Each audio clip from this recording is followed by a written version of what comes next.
with this inauguration. So listen, I don't watch any inaugurations. I don't watch anything that really comes out of DC. I don't watch any major events in the entertainment industry. Super Bowl halftime shows, anything that they basically want you to watch, The Powers of Darkness, I do not watch, especially in Washington, D.C.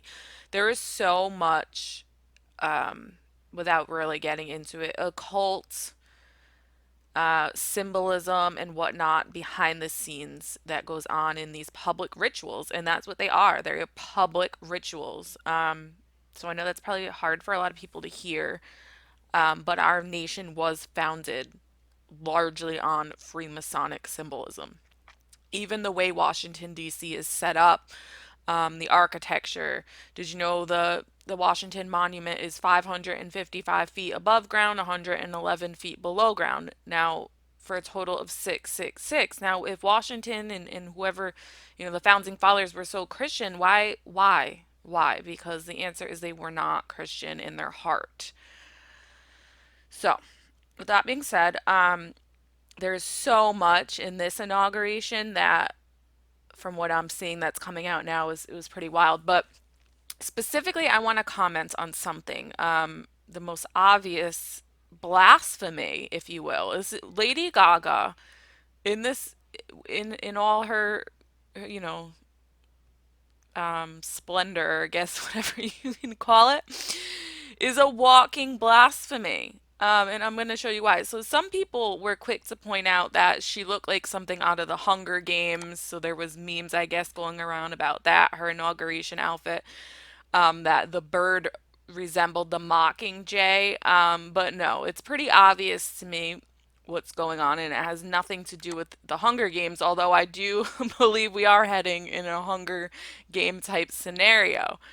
Um, but more alarming than that is that this is the meaning they're giving. So she says this was her oversized, obnoxiously large brooch. And honestly, it's pretty. I mean, I thought her outfit in and of itself was pretty. But there's always deeper meaning with these fools. So Lady Gaga, who participates in horrible stuff, we'll just leave it at that, says she's not a Christian, okay? She's not, she goes to these, whatever. I'm not getting into it. She's not a Christian. So she claims that a dove carrying an olive branch is what this is, which that's exactly what it is, and may we all make peace with each other. Now, this is just another example of the Church of Satan and all his followers stealing and hijacking sacred symbology that belongs to God Himself. Okay? So, and while on the surface, this may seem nice, a dove carrying an olive branch, may we all make peace with each other. Except that's not the biblical symbology of the dove. Sure, maybe the dove in the olive branch does represent peace, but it's not peace with each other. It's peace with God, okay? So let's read where the dove in the olive branch shows up specifically, and that's going to be at the end of the flood, after God wipes out the sinful human race. Huh. Okay. So, um, he waited another 7 days. So basically, his ark crash lands on the mountains. The waters start to subside. So he sends out a raven who doesn't come back. Then he sends out a dove who then does come back, with nothing. And then he sends out a dove again. Um, so he put forth his hand and caught her and drew her to him in the ark. He waited another 7 days. Now this is Genesis 9, 8, 11. 10. He waited another 7 days and again sent forth a dove from the ark. The dove came back to him in the evening, and there in her mouth was a green olive leaf.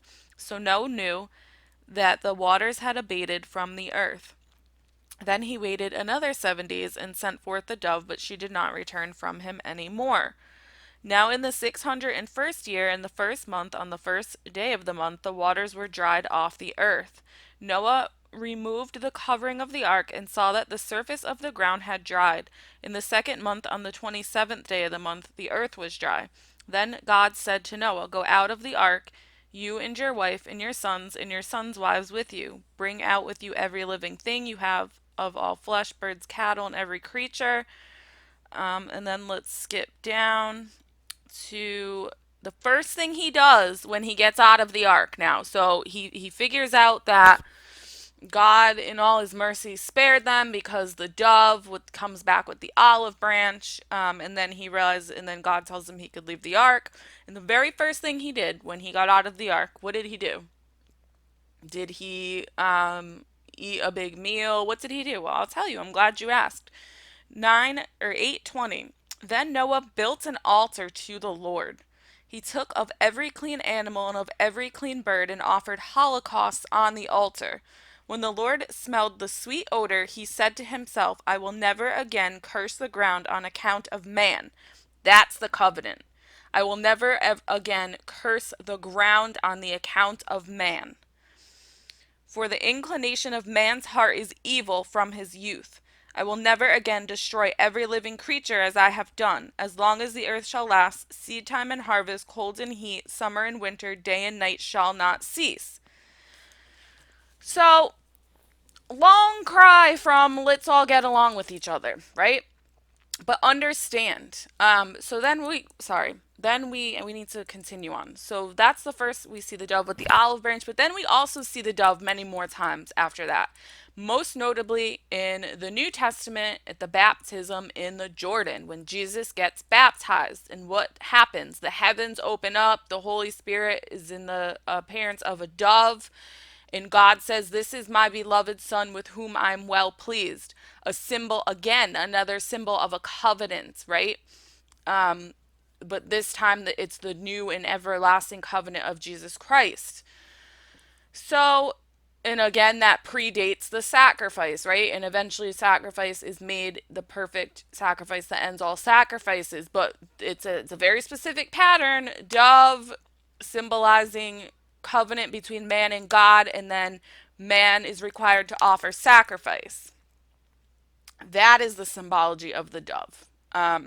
Not may we all make peace with each other. But here is why I'm even drawing attention to this. And the reason is because they use our symbology. Satan uses our symbology. Okay, if you look up a satanic black mass, it is a Catholic mass only profaned.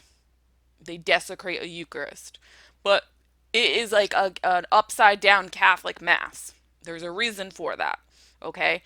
So by them taking the symbol of covenant between God and his followers on earth, what they and in a way to symbolize baptism, they are proclaiming that we should not have a by her saying this, we should not have we should not worry about a covenant between man and God. And the dove is not a sign of peace according to them between man and God. But it is a covenant between creatures. God is out of the equation. Do you see the problem? And do you see why it's so disrespectful to have this at a secular inauguration in which the leaders of the political leaders of this inauguration don't even value the covenant between man and God because they don't keep his laws, because they promote things that go against God. They declare war on God. They think abortion is okay, and they, homosexual marriage and all this stuff. So they're perverting the symbology of the dove and using it for their own religion of naturalism and humanism, which is the religion of Satan. Furthermore, because it is a symbol of baptism, and now we have this dove, being very out in the open while the national anthem is being sung, it's like they want to try to baptize us all into their cult of Satanism, of merely, worship of man, and therefore worship of Satan. So it's a problem, and stuff like this goes on and on and on. If you look at Kamala Harris, what she was wearing, which I found interesting, let me try to pull that up. and it was like her, I think it was her, Michelle Obama, and I think maybe Hillary Clinton were all wearing purple, right? And then to take it further, she's got on this gorgeous necklace of pearls and like precious stones.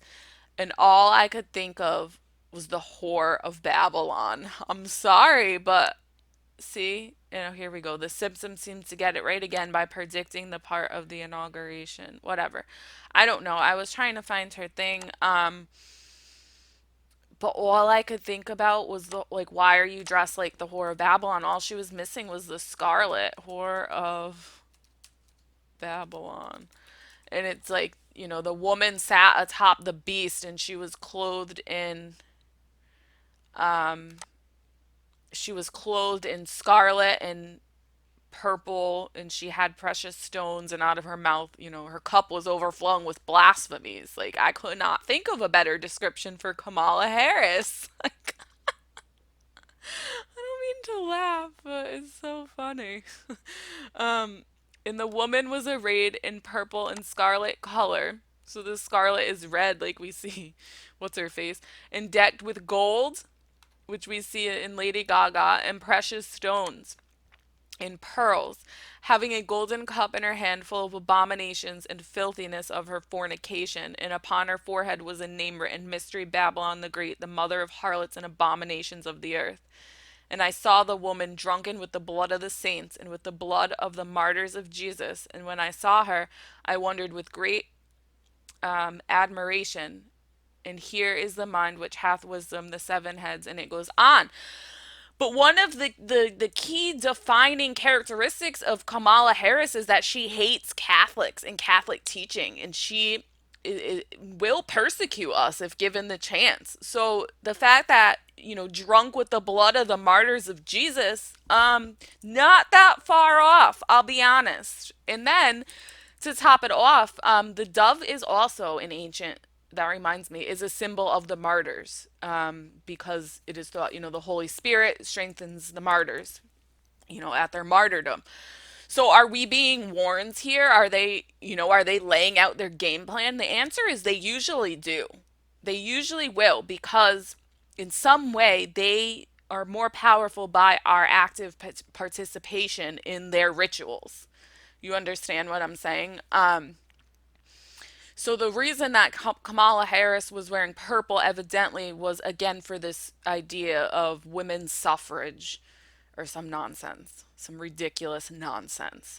It's all evil. They steal our symbology constantly, and they profane it, and they take it and steal it for their own. And that's why the Lord tells us, Satan is a thief. He's the father of lies. He's a liar. He's a thief because he steals everything intended for God, and people use it for their own religion that's not of God. So that's what we're saying. And there's probably plenty of more stuff. Those are just the two things like that I didn't go looking at the inauguration. Like I said, I don't watch this stuff, guys, because I'm not giving it attention, because I know it's satanic. I know it's evil. I know it's a mass public ritual, and I'm not participating in it. So those just happen to come across like my news feed, or something. I don't even know, in the news or whatever. I don't even know, but I thought it was interesting, the dove, um in the pearls, very obvious, pearls, that they were pearls and precious stones, and she was wearing purple. I just found that to be extraordinarily interesting. So that's all. Hope you have a great Sunday. Joan of Arc Media out.